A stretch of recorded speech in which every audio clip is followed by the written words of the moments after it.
పితా పుత్ర పవిత్రాత్మ నామమున ఆమెన్. క్రీస్తునాథుని యందు మిక్కిలి ప్రియులకు సహోదరి సహోదరులారా, ఈ వాక్య పరిచర్యకి మిమ్మందరినీ ప్రభువు పేరిట ప్రేమతో ఆహ్వానిస్తున్నాను.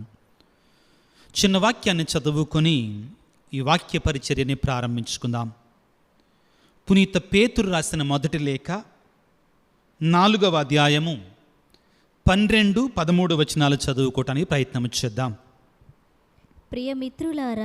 ప్రియమిత్రులారా, మీరు ఒక బాధాకరమైన పరీక్షకు గురియగుచున్నారు, కష్టపడుచున్నారు. కానీ అది ఏదో అసాధారణమైనట్లు ఆశ్చర్యపడకండి. అంతేకాకుండా క్రీస్తు బాధలలో పాలు పంచుకొనుచుంటిమని ఆనందించండి. దాని వలన ఆయన మహిమ ప్రదర్శింపబడిన నాడు మీరు మహానందమును అనుభవింపగలరు. క్రీస్తునాథుని యందు మిక్కిలి ప్రియులకు సహోదరి సహోదరులారా, సహజంగా మన జీవితాలలో శ్రమలు, కష్టాలు, బాధలు రాగానే నాకెందుకు వచ్చినాయి ఈ శ్రమలు, నాకెందుకు వచ్చినాయి ఈ బాధలు, నాకొక్కడికే వస్తున్నాయి ఈ బాధలు, దేవుడు నన్ను ప్రేమించట్లా, దేవుడు నన్ను పగబడుతున్నాడు, నేనేదో తప్పు చేశా కాబట్టి నాకు శ్రమలు వస్తున్నాయి. లేదు ప్రియులారా, కొన్ని సందర్భాలలో శ్రమలు మన మంచికే. సిలువ సిరులనిస్తుంది కానీ సిలువ నాశనానికి దారి తీయదు. సిలువ నాశనానికి గురి ఎప్పుడు? క్రీస్తు ప్రభువు సిలువ మీద మరణించక పూర్వం. సిలువ శాపానికి గుర్తు ఎప్పుడు? యేసు ప్రభు సిలువ మీద మరణించక ముందు. కానీ ఒక్కసారి యేసు ప్రభు సిలువలో మరణించిన తరువాత శాపాన్ని దీవెనగా, బుగ్గిని పూలదండగా, కన్నీటిని నాట్యముగా మార్చివేశాడు. ఆయన సిలువ మనకి, ఆయన శ్రమలు మనకి దేవుని యొక్క సిరులను ఇచ్చేటువంటి గొప్ప దీవెనకు గుర్తుగా మారిపోయింది. ఇది కొన్ని సంవత్సరాల క్రితం అమెరికాలో జరిగినటువంటి ఒక గొప్ప సంఘటన. ఒక తల్లి జీవిస్తూ ఉంది, తనకు 3 పిల్లలు, భర్త చనిపోయాడు. మిలియనేర్ అంటే కోటీశ్వరురాలు, బాగా ధనవంతురాలు. పిల్లలు బాగా చదువుకున్నారు, డాక్టర్లు అయ్యారు, పిహెచ్డీలు చదివారు. అమెరికాలోనే చాలా దూర పట్టణాలకు వెళ్ళి అక్కడ సెటిల్ అయిపోయారు. దూర పట్టణాలకు వెళ్ళి ఈవిడ తల్లి నిదానంగా వృద్ధాప్యంలోనికి వెళ్ళిపోయింది, ముసలి వయసులోనికి వెళ్ళిపోయింది. ఎవరు తోడులేరు కాబట్టి నిదానంగా ఒక అమ్మాయిని దగ్గర తీసుకుంది, ఒక పేద అమ్మాయిని దగ్గర తీసుకుంది. వారిద్దరి మధ్యలో దినదినము కూడా ఉన్నటువంటి బంధం పెరుగుతూ వచ్చింది. ఒకరిని ఒకరు బాగా అర్థం చేసుకున్నారు, ఒకరంటే ఒకరికి ఇష్టం ఏర్పడింది. ఈ అమ్మాయి ఆ యజమానురాలిని ఒక తల్లిగా, ఆ యజమానురాలు ఈ అమ్మాయిని ఒక బిడ్డగా, ఇద్దరూ కూడా చాలా ప్రేమతో మసులుకోవటం, ఒకరిని ఒకరు అర్థం చేసుకోవటం. ఆ తల్లి ఈ అమ్మాయికి చిన్న చిన్న సహాయాలు చేయటం, ఈ అమ్మాయి సేవ చేయటం, తల్లి కుమార్తెల మధ్యలో ఉన్నట్టు బంధం ఏర్పడింది.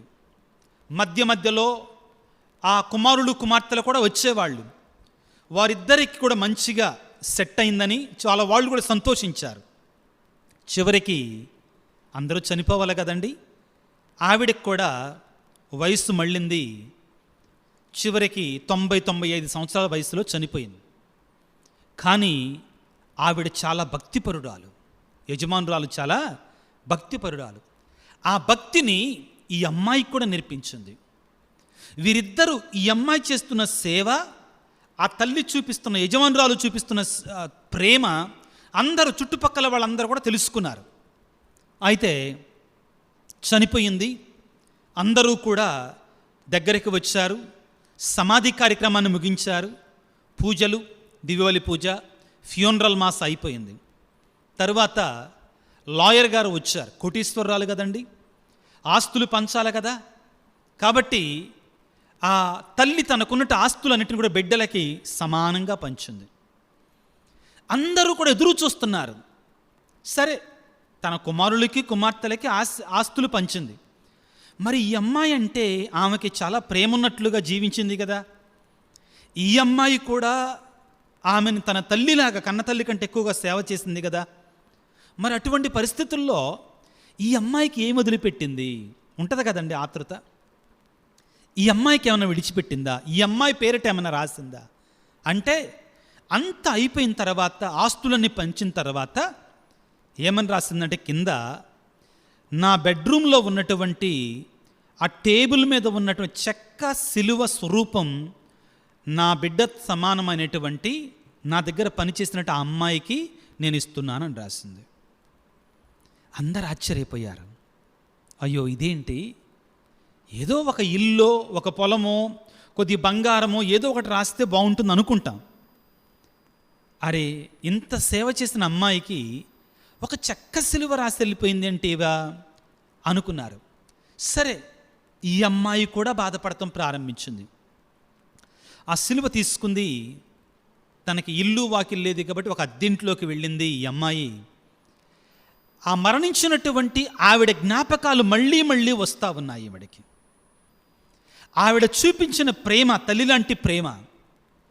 కానీ మరొక వైపు నుండి నన్ను తల్లిలాగా చూసుకుందే, కానీ నాకేంటి చివరికి ఒక నూలు పోగు కూడా ఇవ్వకుండా, కొద్దిగా ఆస్తి కూడా ఇవ్వకుండా ఈ సిలువను నా ముఖాన కొట్టింది అని ఒక రోజున ఆ పేదరికంలో తట్టుకోలేక ఆ సిలువను పట్టుకొని ఆ సిలువను ఊపుకుంటూ ఏడవటం మొదలుపెట్టింది. దేవా, నేను ఏ విధంగా బ్రతకాలి, ఎలాగ బ్రతకాలయ్యా అని ఆ సిలువని, ఆ వేదనలో, ఆ కన్నీటిలో ఆ సిలువను పట్టుకొని కన్నీటితో బిగ్గరగా ఏడుస్తూ ఇలా ఊపింది. అంతే, ఆ సిలువ క్రింద ఉన్నట్టు భాగము నుండి ఆ తెరుచుకొని దానిలో ఉన్న డైమండ్స్, ఆ సిలువ మధ్యలో కనబడకుండా ఉన్న డైమండ్స్ కింద పడిపోయాయి, దగదగ మెరుస్తున్నాయి. ఆ బిడ్డ ప్రార్థన చేసుకొని కళ్ళు తెరవగానే అక్కడ చాలా డైమండ్స్ అక్కడ పడున్నాయి తన రూమ్లో. అప్పుడు సిలువను చూసేసరికి ఆ సిలువ మధ్యలో, చెక్క సిలువ ఎంత ఉంది, ఆ సిలువ మధ్యలో నుంచి ఖాళీ ఉందన్నమాట. అప్పుడు అర్థమైంది ఈవిడకి, నా తల్లి సమానమైనటువంటి ఈవిడ నాకు సిలువను మాత్రమే ఇవ్వలేదు, సిలువతో పాటు సిరులను కూడా ఇచ్చింది. సిలువతో పాటు ఏమిచ్చింది? సిరులను కూడా ఇచ్చింది అని అనుకొని అప్పుడు ఆ బిడ్డ అర్థం చేసుకుంది ఏంటంటే, సిలువ ఎప్పుడు మనకి సిరులనే తెస్తుంది. ప్రియులారా, ఆ క్షణములో, ఆ సందర్భములో మన జీవితంలో సిలువలు వచ్చినప్పుడు, శ్రమలు వచ్చినప్పుడు, బాధలు వచ్చినప్పుడు మనం అనుకుంటాం, ఎందుకు వచ్చినాయి నాకు శ్రమలు, ఎందుకు వచ్చినా నాకు ఈ బాధలు అని మనం అనుకుంటాము. కానీ మనం గుర్తుపెట్టుకోవాల్సింది ఏమిటి అంటే, సిలువ ఎల్లప్పుడూ మనకి సిరులనే తెస్తుంది, ఆశీర్వాదాలను తెస్తుంది, దీవెనలను తీసుకొని వస్తుంది. మరొకసారి ఆ వాక్యాన్ని చదువుకుందాం. పేతురు గారు రాసిన మొదటి లేఖ 1వ అధ్యాయం 13వ వచనంలో, అంతేకాక క్రీస్తు శ్రమలలో పాలు పంచుకుంటూ కొనుచుంటిమని ఆనందించండి. మనకు బాధలు వచ్చినప్పుడు, క్రైస్తవుడిగా, దేవుని బిడ్డగా నీ జీవితంలో శ్రమలు వచ్చినప్పుడు, బాధలు వచ్చినప్పుడు, కష్టాలు వచ్చినప్పుడు మనం ఎవరి శ్రమలలో పాలు పంచుకుంటున్నాం? నీతివంతంగా జీవిస్తున్నా, ప్రార్థనాపరురాలిగా జీవిస్తున్నా, భక్తిగా ఉంటున్నా, ఏ తప్పు చేయకపోయినా దేవుని మీద ఆధారపడుతున్నా కానీ మన మీద నిందలు, అవమానాలు, శ్రమలు వస్తున్నప్పుడు, కన్నీరు, కష్టాలు వస్తున్నప్పుడు, ప్రియులారా, మన 10 మంది కూడా అవహేళన చేస్తున్నప్పుడు మనం హృదయంలో నా దేవుడు నాకు తోడుగా ఉన్నాడు, ఈ శ్రమల ద్వారా దేవుడు నాకు ఏదో దీవెన ఇవ్వబోతున్నాడు అని నమ్మకాన్ని, విశ్వాసాన్ని ఆయన మీద ఉంచగలిగితే ఏం జరుగుతుందట? వాక్యం మనం చెప్తుంది, ఆ శ్రమల ద్వారా, ఆ కష్టాల ద్వారా, ఆ కన్నీటి ద్వారా, దాని వలన ఆయన మహిమ ప్రదర్శించబడిన నాడు మీరు ఏం పొందుకుంటారు? మహానందమును అనుభవింపగలుగుతారు. ప్రియులారా, బైబిల్ గ్రంథాన్ని ఒకసారి పరిశీలించి చూడండి అండి. అబ్రహామును దేవుడు రమ్మన్నాడు, బంధువులు, ఆస్తిపాస్తులు, చుట్టాలను అందరం విడిచిపెట్టమన్నారు. సిలువ, శ్రమలు, వచ్చాడు, నమ్మాడు, విశ్వసించాడు. నీ యొక్క సంతతిని ఆకాశమునందలి నక్షత్రముల వలె, సముద్ర తీరమునందలి ఇసుక రేణువుల వలె పెంచుతానన్నాడు. అబ్రహాము మోసిన సిలువకి దేవుడిచ్చినటువంటి దీవెన కొండంత. ప్రియులారా, ఎంత గొప్ప సిలువ ఆయన మోసాడంటే, తన కుమారుడు ఒక్కగానే ఒక కొడుకు 100 సంవత్సరాల వయసులో పుట్టినటువంటి కుమారుడు నాకు బలి ఇవ్వమంటే సిద్ధపడ్డాడు. ఆ సిలువకు ప్రతిఫలం ఈనాడు ప్రియులారా 3 మతాలు, ఒకటి కాదు, ముస్లిమ్స్ అబ్రహాము సంతతి వారే, క్రైస్తవులో ఆధ్యాత్మికంగా అబ్రహాము సంతతి వారు. రోమీ పత్రికలు ఏమంటున్నాడు? అబ్రహాము మనకి విశ్వాసమునందు తండ్రి అంటాడు. క్రైస్తవులకి, యూదులకి, ప్రపంచంలో ఉన్న 3 పెద్ద మతాలు ఆయన ద్వారానే వచ్చినాయి. కాకపోతే ఈ 3 కొట్టుకొని చేస్తున్నాయండి. అది వేరేది, దానికి వేరే కారణం ఉంది. ప్రియులారా గమనించండి, అబ్రహాము మోసిన సిలువకి, అబ్రహాము చేసిన సేవకి, త్యాగానికి దేవుడిచ్చిన గొప్ప దీవెన. ప్రియులారా మనందరము కూడా విశ్వాసమునందు అబ్రహాము సంతతి వారం. ప్రియులకు దేవుని బిడ్డలారా, యోసేపు పాత నిబంధన యోసేపు అండి, ఎన్ని శ్రమలండి, ఎన్ని శ్రమలు. సొంత అన్నదమ్ములే, సొంత అన్నలే ఏం చేశారు? బావిలో పడేశారు. ఇష్మాయేలీలకు అమ్మివేశారు. పొతీఫర్ ఇంట్లో ఉంటే ఆ భార్య అతని మీద కన్నుపడి మోహించి నాతో పాపం చేయమంటే, అమ్మా ఇది దైవద్రోహము కాదా, నీ యజమానునికి నేను పాపం చేసినట్లు కాదా, నాకు వద్దమ్మా ఈ పాపం అని పారిపోతే తీసుకొచ్చి జైల్లో పెట్టించింది. కానీ దేవుడు ఏం చేశాడు? తాను మోసిన సిలువలకి, దేవునికి భయపడినటువంటి దానికి గాను ప్రియులారా ఏం చేశాడు? దేవుడు ఆయనని ఐగుప్తు దేశానికి రాజు తర్వాత రాజుగా చేశాడు. ప్రియులకు దేవుని బిడ్డలారా, నా జీవితంలో నేను అనుభవించింది మీతో చెప్తున్నానండి. ఎవరి విషయం ఇది అనుభవంతో చెప్తున్నానండి. నేను జర్మనీ దేశంలో ఉండగా నాకు జబ్బు వచ్చినప్పుడు నేను కూడా ప్రశ్నించాను, ఎందుకు దేవా నాకు ఈ శ్రమలను ప్రశ్నించాను, ఎందుకు దేవా నాకు ఈ శ్రమల సిలువను ప్రశ్నించాను. కానీ ఆ సిలువ, ఆ వ్యాధి ఈ రోజున నాకు ఒక దీవెనగానే మారింది. హల్లెలూయా. క్రీస్తునాథుని యందు ప్రియులారా, జీవితంలో శ్రమలు రాగానే ఊరికే కంగారు పడిపోయి, గాబరా పడిపోయి, దేవుని మీద నిందలేసి, పరాయి వేళ్ల మీద నిందలేసి, ఇదిగో పేద ముఖం పెట్టేసి ఏడుపు ముఖం పెట్టుకోవాల్సిన అవసరం లేదండి. మన దేవుడు నమ్మదగినవాడు. మన శ్రమలలో ఆయన మనకు తోడుగా ఉంటాడు. మన కన్నిటిని ఆయన నాట్యముగా మారుస్తాడు. మన బూడిదని ఆయన పూలదండగా మారుస్తాడు. మన శాపాన్ని ఆయన ఆశీర్వాదముగా మారుస్తాడు, దీవెనగా మారుస్తాడు. యోసేపు చివరిగా అన్నలతో పలికిన మాట, మీరు నాకు కీడు తలపెట్టితరి, కానీ దేవుడు ఆ కీడును నాకు మేలుగా మార్చాడు. ఆదికాండం 50వ అధ్యాయం త్వరగా తీసుకుందాం. ఆదికాండం చివరి అధ్యాయం 50వ అధ్యాయములో, ఆదికాండము 50వ అధ్యాయం 19వ వచనాన్ని చదువుకుందాం. ఆదికాండం 50వ అధ్యాయం 19వ వచనం చదువు. కానీ యోసేపు అన్నదమ్ములతో ఏమన్నాడు? భయపడకుడు, నేనేమన్నా దేవుడినా ఏంటి? మీరు నాకు కీడు తలపెట్టితిరి, కానీ దేవుడు ఆ కీడును మేలుగా మార్చను. హల్లెలూయా. Praise the lord. దేవుడు ఏం చేస్తాడంటే కీడుని మేలుగా మారుస్తాడు. సిలువ కీడండి ఒక రకంగా ఆ రోజుల్లో, కానీ దాన్ని ఆశీర్వాదంగా మార్చాడు. నమ్మిన బిడ్డలకు మాత్రమే ఇది సాధ్యం ప్రియులారా, నమ్మనటువంటి వారికి కాదు. నీ జీవితంలో ఈ సమయంలో శ్రమల గుండా వెళుతున్నావా, కష్టాల గుండా వెళుతున్నావా, బాధల గుండా వెళుతున్నావా, అనారోగ్యాల గుండా వెళుతున్నావా, నీ దేవుని మీద ఆధారపడు, నీ దేవుని మీద నమ్మకాన్ని ఉంచో, విడిచిపెట్టమాకో. ఆయన నీ కన్నీటిని నాట్యముగా మార్చబోతున్నాడు.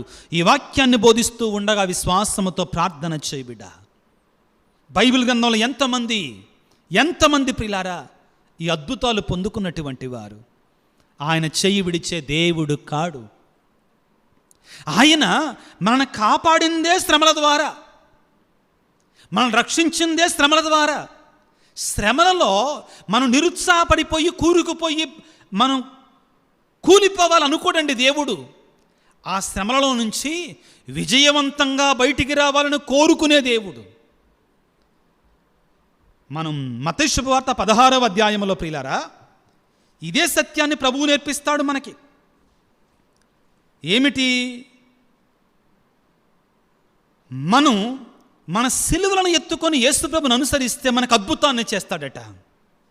మత్తయి శుభవార్త 16వ అధ్యాయం 24వ వచనాన్ని చదవండి దయచేసి గట్టిగా.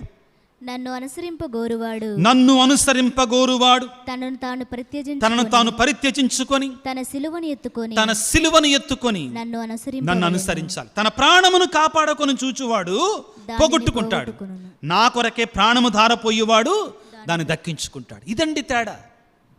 ఇంగ్లీష్లో ఒక పదం ఉంటుందండి, డైకోటమీ, కాంట్రవర్సీ అంటారు. డైకోటమీ అంటే మనకి ఎలా కనపడుతుందంటే అది శాపంలా కనబడుద్ది, కానీ మనకు దీవెనగా ఉంటుందండి. ప్రభువుని వేడుకుందాం ఈ రోజున ప్రియులారా. మన శ్రమల సమయంలో, మన కన్నీటి సమయంలో యేసు ప్రభువులాగా మనము కూడా దేవుని వద్దకు వెళ్ళి దేవుని సన్నిధిలో దేవునికి సమర్పించుకుని ఆ సిలువలని దేవుని యొక్క అద్భుతాలను చూచే బిడ్డలుగా మనల్ని ఆశీర్వదించమని, ముఖ్యంగా ఎవరైతే ఈ సమయంలో వివిధ రకాలైన శ్రమల ద్వారా వెళుతున్నారో, శ్రమల గుండా వెళుతున్నారో, ఆ దేవుడు మీకు తోడుగా ఉన్నాడు బిడ్డలారా.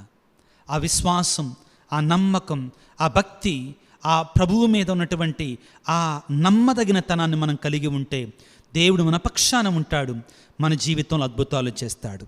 తల వంచి ప్రార్థన చేద్దాం. సర్వశక్తిమంతుడా, సర్వోన్నతుడా, యేసు రాజా, నీ శ్రమల ద్వారా, నీవు పొందిన గాయాల ద్వారా, నీ సిలువ ద్వారా మాకు మహిమను ప్రసాదించావు. ఆ శ్రమల ద్వారా, ఆ సిలువ ద్వారా పరలోక తండ్రి నీకు పరలోకములోనే అతి శ్రేష్టమైనటువంటి అధికారాన్ని ప్రసాదించాడు. మా జీవితాలలో క్రైస్తవులుగా, నీ బిడ్డలుగా శ్రమలు ఎదుర్కొంటున్నప్పుడు, బాధల సుడిగుండాల నుంచి వెళుతున్నప్పుడు అధైర్యపడకుండా నీ సిలువను చూస్తూ, సిలువ మాకు సిరులనే ఇస్తుంది కానీ శాపాన్ని కాదు అనే సత్యాన్ని గ్రహించి ముందుకు వెళ్ళటానికి కావాల్సిన శక్తిని ప్రసాదించండి దేవా.